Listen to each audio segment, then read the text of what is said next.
पण आता मात्र त्यांनी सांगितलं की वशीकरण आणि चमत्कार नाही तर हात चलाकी असल्याचं अशोक खरात यानं पोलिसांकडे कबूल केल्याची एक माहिती सूत्रांनी दिली आहे। आपल्या महाराष्ट्रात आणि भारतात असे अनेक भोंदू बाबा आहेत जे वशीकरण चमत्कार दैवी शक्ती त्यांच्यामध्ये असल्याचं सातत्यानं सांगतात, पण तसं मात्र काहीही नसतं। ती हात चलाकी असते किंवा महिलांना आपल्या ताब्यात घेऊन त्यांची फसवणूक करण्यासाठी वेगवेगळ्या क्लुप्त्या वापरल्या जातात आणि हीच या भोंदू बाबांची मोडस ऑपरेंडी असते।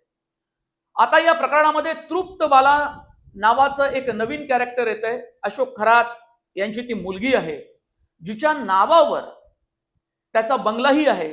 ही तृप्त बाला नेमकी कोण आहे याबाबत वेगवेगळी माहिती पुढे येत होती, पण आता मात्र तृप्त बालाची चौकशी एसआयटीचे अधिकारी करतात। या संदर्भात होऊ शकतं की तेजस्वी सातपुते ज्या एसआयटीचे प्रमुख आहेत त्या पत्रकार परिषद घेऊन आणखी काही माहिती देतील।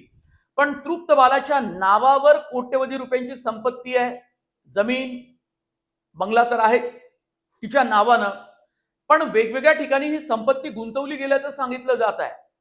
पत्नी अशोक खरातची फरार आहे, अँटिसिपेटरी बेल अग्रिम जमानतीसाठी तिने जामिनासाठी अर्ज केल्याचं सुद्धा ही माहिती सुद्धा पुढे आली।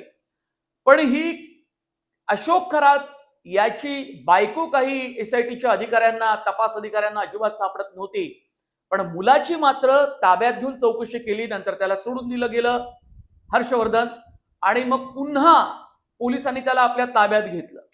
आता या पोरानं असं सांगितलं की लाखो रुपये घरामध्ये यायचे कॅशच्या स्वरूपात, आणि कॅशच्या स्वरूपातच अशोक खरात बराचसा व्यवहार करायचा। याचा अर्थ लक्षात घ्या की सनदी अधिकाऱ्यांच्या बदल्या होत असल्याचं सुद्धा सांगितलं गेलं।